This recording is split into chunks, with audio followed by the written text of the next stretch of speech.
Nos vamos, en este caso, hacia Honduras, porque queremos saber cuál es la lectura de lo que ha sucedido hace algunos días. Estamos en contacto con Ezequiel Sánchez. ¿Qué tal, Ezequiel? ¿Cómo te va? Buen día, bienvenido al B12. Bien, acá un gusto saludarlos desde Tegucigalpa, la capital de Honduras. Bien, contanos, ¿cuál es tu primera lectura acerca de que por primera vez en la historia van a tener una presidenta mujer? Bueno, obviamente que esa es la primera gran noticia, ¿no? De la jornada electoral del 28 de noviembre, que Honduras va a tener por primera vez una presidenta mujer. Un país donde la tasa de femicidios es horrible, donde hay un nivel de embarazo adolescente también espantoso. Creo que es un hito súper importante. Xiomara se ha declarado feminista y, entre otras cosas, prometió volver a legalizar la pastilla anticonceptiva de emergencia, la que es del día después, porque esa fue una de las primeras medidas que tomaron posterior al golpe de Estado que le dieron a su compañero Mel Zelaya en el 2009, ¿no? Penalizar el uso de la PAE. Ni hablemos, obviamente, del aborto, entonces, ¿no? Digamos, igual en su campaña ella dijo que estaba a favor de la despenalización por tres causales, Sí, pero bueno, como primer paso más inmediato seguramente vuelva a ser de circulación legal y gratuita la pastilla anticonceptiva de emergencia, ¿verdad? claro. Entonces, esa es la primera lectura, el gran título, ¿no? De que por primera vez una mujer es presidenta.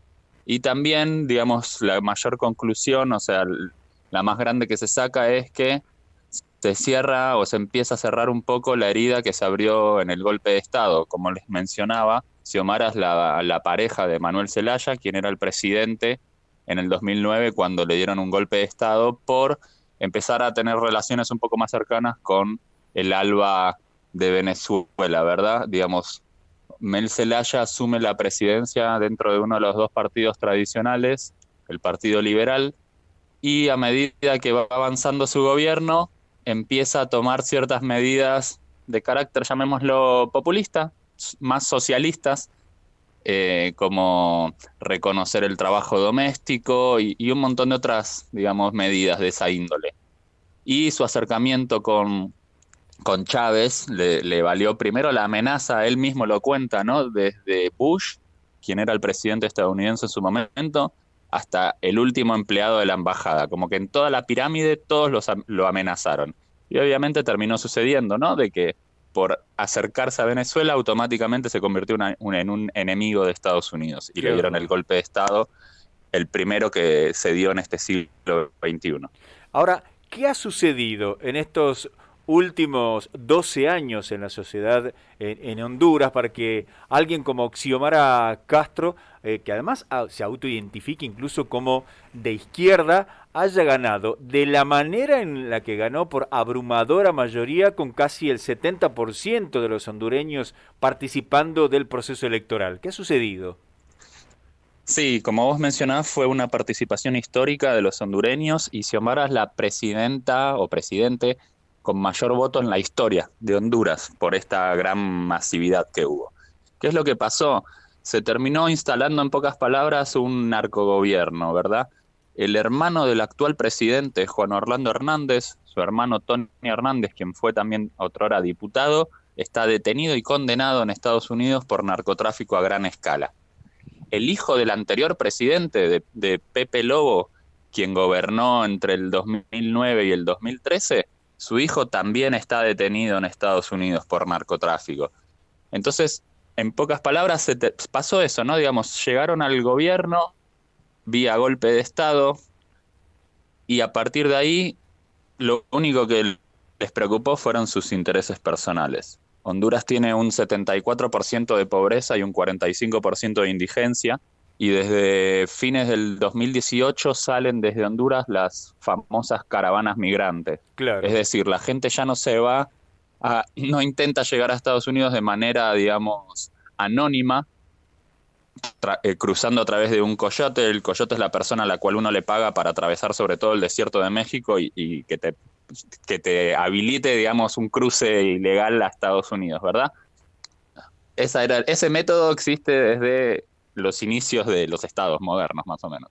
Claro. Pero lo novedoso fue que por una cuestión de seguridad y por una cuestión también hasta de ahorrarse esa plata que hay que pagarle al coyote, que son miles de dólares, y que muchos migrantes obviamente se están yendo porque no tienen un solo dólar, entonces empezaron a salir en caravanas migrantes, que bueno, eso fue también una de las grandes noticias que impactó sobre Honduras en estos últimos años.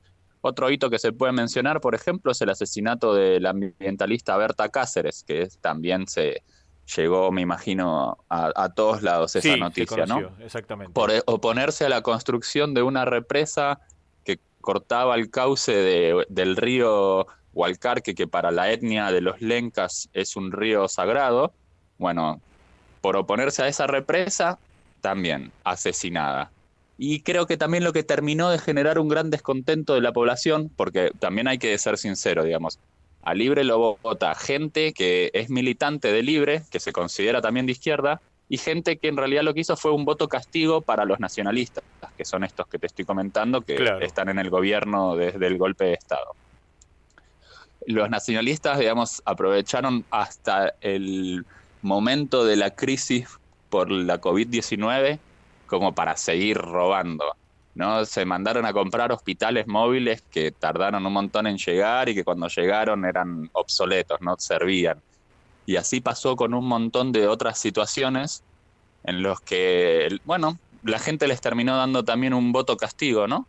Claro. Ahora, ¿crees que potencialmente el gobierno de Xiomara, una vez que asuma, podría acercarse, por ejemplo, a los gobiernos de Argentina, Perú, Bolivia, hablando de Sudamérica, y que eso quizás podría ayudar a superar el estado en el que se encuentra Honduras, que por la descripción que nos haces es un estado, la verdad que casi de emergencia, por los índices de pobreza y desempleo? Sí, sí, es un estado, llamémoslo de emergencia directamente, porque la verdad que son cifras aberrantes.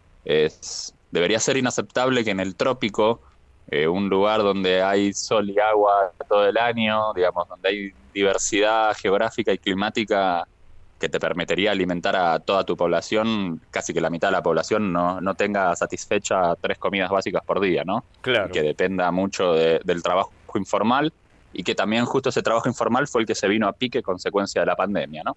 claro. Obviamente que el giro, digamos, geopolítico de Xiomara va a apuntar a estos países del sur que vos mencionás, y creo que también ahí es importante agregar a México, que ahorita con Andrés Manuel López Obrador, digamos, también tiene un Seguro, gobierno, llamémoslo, progresista, ¿verdad? claro. Entonces, inevitablemente, digamos, tampoco creo que vayan a mantener una relación de choque con Estados Unidos a nivel al menos discursivo, porque, digamos, el peso de Estados Unidos, particularmente en Honduras, es como súper grande. Honduras es históricamente el enclave estadounidense en la región, desde el cual salieron los contras cuando fue ya estaba llamando la independencia, casi. Claro, La revolución sandinista a exactamente. finales de los 70, a principios de los 80, y también desde acá, digamos, se alimentó a los ejércitos tanto de El Salvador como de Guatemala, también en sus procesos revolucionarios de principios de los 80. Entonces, digamos, seguramente ya haya habido diálogo entre Xiomara y los representantes de la embajada, que suena muy a historia de Guerra Fría, ¿verdad? Pero acá sigue funcionando un poco así.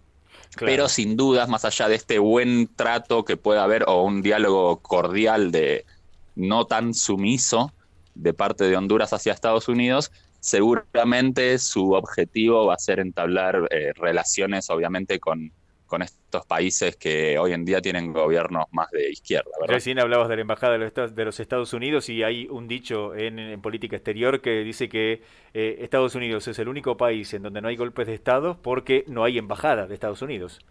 Exactamente. Y me parece importante mencionar de que hace 4 años, en las elecciones del 2017, se estuvo reeligiendo Juan Orlando Hernández, que es el actual presidente, cuyo primer periodo había sido del 13 al 17. La Constitución de Honduras prohíbe la reelección y ese fue uno de los argumentos con el cual le dieron el golpe de Estado a Mel Zelaya en el 2009. de que él quería llamar a una constituyente para modificar la constitución y quedarse eternamente en el poder. Ya lo estaban comparando con Fidel Castro, obviamente. Claro, claro que sí. A pesar de que a él le dieron el golpe en el 2009 bajo ese argumento, una Corte Suprema amiga a Juan Orlando Hernández, en el 2017, antes de las elecciones, emitió un fallo diciendo de que en realidad prohibirle la reelección era violar un derecho humano a él como persona para Claro. poder tirarse de nuevo. Entonces, él se tira a la reelección. En las elecciones, el primer conteo lo da perdiendo como por 4 puntos de diferencia contra la alianza dentro de la cual estaba Libre. Ahí Xiomara iba como vicepresidenta de la alianza y como presidente iba Salvador Nasralla, que es otro Sí, personaje televisivo convertido en político desde hace un tiempito. Y se fue la luz en ese momento, y cuando volvió la luz más de un día después, se estaba revirtiendo esa tendencia que la daba como ganadora de la vicepresidencia a Xiomara. claro. Y terminaba dando ganador a Juan Orlando Hernández. Las elecciones siempre son a fines de noviembre. Durante todo el diciembre del 2017 fue un desastre, un montón de movilizaciones, hubo inclusive un montón de asesinatos. Michelle Bachelet, como alta comisionada de los derechos humanos por las Naciones Unidas, en su momento dio fe de que mínimamente había habido 20 asesinatos por balas militares. Claro. ¿Qué es lo que pasó? La embajada en algún momento le levantó el bracito como un boxeador a Juan Orlando y se acabó todo.